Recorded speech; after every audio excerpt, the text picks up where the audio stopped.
During our summer vacation, my wife Madalena and I stayed in a luxurious 5-star hotel. We had a room with a mini-bar and a stunning sea view. The hotel grounds had a beautiful pool, everything was in pristine condition. Luxurious atmosphere, attentive staff, and plenty of amenities to suit all tastes. Madalena loved waking me up early in the morning before it got too hot and dragging me to the beach. We would stay there until noon, then return for lunch, nap in the room, and then head back to the beach in the evening. For the first 3 days, I enjoyed the warm sun, the soft sand, and the relaxing sound of the waves. It all felt like a much-needed break from our hectic lives. But soon the monotony began to drive me crazy. The days began to blend into one another, each one similar to the last.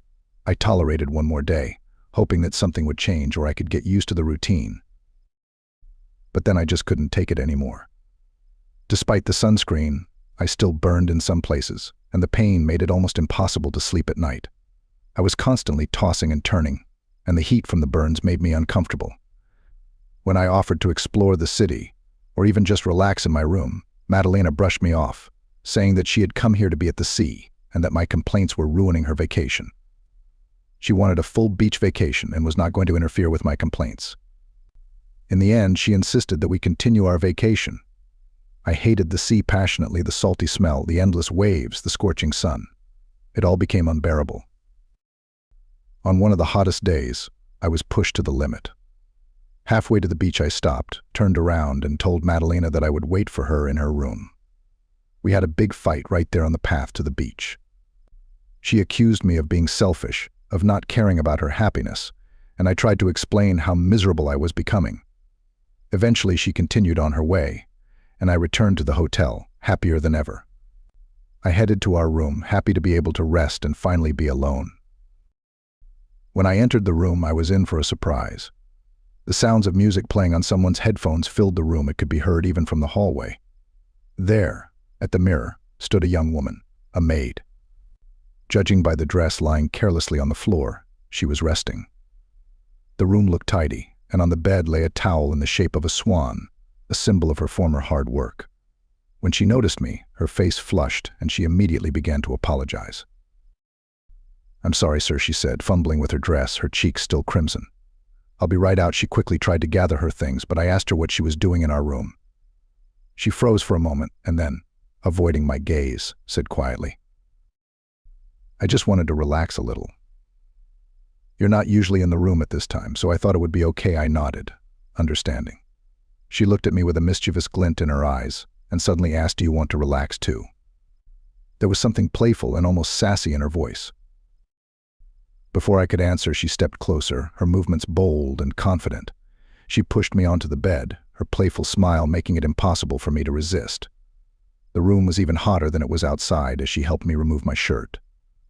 Her touch was gentle, but at the same time there was a sense of urgency in her actions. The heat was building between us, and I found myself giving myself over to the moment completely. There was something liberating about it, something that made me forget arguments, monotony, and sunburn. The next morning, Madalena didn't seem to notice anything out of the ordinary. She was eager to continue her beach routine, and I feigned illness so I wouldn't go. I watched her leave, and as soon as she was out of sight, began to anticipate the arrival of the maid.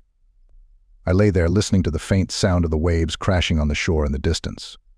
The hours dragged on slowly, but the anticipation made them more exciting than I'd experienced in years.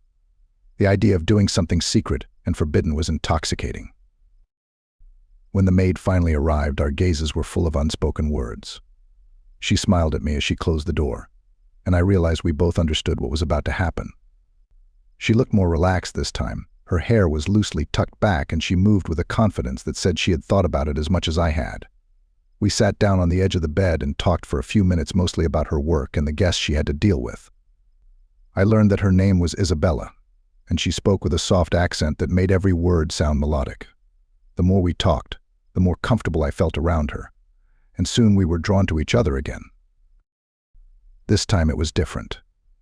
It wasn't just about love, it was about tenderness. The way she touched my tanned skin, careful not to hurt me, and the way she kissed me gently, as if savoring every moment, made me realize it wasn't just about rebellion anymore. It was about connection, an escape from the mundane reality I was trapped in. She was giving me something I didn't even realize I needed. Afterward, we lay on the bed, the room filled with the warmth of the afternoon sun streaming through the curtains. She rested her head on my chest, and for a moment everything fell into place. I knew it couldn't last, that it was fleeting, temporary, but that only made me treasure it more. Eventually she had to leave, and I looked after her, feeling both satisfied and empty at the same time. The following days passed in a new routine. Madalena continued her excursions on the beach, completely unsuspecting, and I continued to stay at the hotel. With each meeting, Isabella and I grew closer. We began to talk more about ourselves, our dreams, our disappointments. She told me about her family in her hometown, how she came here to work to support them. I told her about my job, about feeling trapped in my own life, constantly doing what is expected of me and not really thinking about whether I want to do it. She listened with genuine interest, and I found myself opening up to her in a way I had never opened up to Madalena. One afternoon, as we lay in each other's arms, Isabella told me that she would be leaving soon. Her contract with the hotel was ending, and she planned to return home. The news hit me harder than I expected. I was used to her presence, the way she made me feel alive. The thought of her leaving left an emptiness in my chest. She looked at me, her eyes full of both sadness and determination, and told me that what we had was special because it couldn't last. It was a fleeting moment in time that we both needed, but now it was time to move on. Her words stayed with me long after she left the room that day. I knew she was right. That time we spent together was beautiful precisely because it was temporary. It gave me a glimpse of something else, something I had been missing. It wasn't just the passion or excitement. It was the fact that I felt seen, understood, and appreciated. As much as I wanted this to end, I knew I had to let her go. On Isabella's last day of work, we spent our last day together. We didn't talk much, nor did we need to. We both knew it was goodbye. As she left, she turned around to smile at me one last time and then disappeared. The room seemed even emptier without her, and I knew the next few days would be hard. But I also knew I had to face my life to find a way to make it meaningful again, even without her. After that day, I never went to the beach with Madalena again, but I also never saw Isabella. The maid and I had an unspoken understanding, and it ended as quietly as it had begun. It became the highlight of my days, one I remembered fondly but knew I could never repeat. I began to plan my days differently, trying to fill the void with something more than just stolen moments. The days stopped seeming monotonous, and the suffocating feeling I used to feel slowly began to fade away. I knew what I had done was wrong, but I couldn't deny that it had changed me. The excitement, the mystery, it all made me feel alive in a way I hadn't felt in a very long time. And now I had to find a way to keep that feeling alive.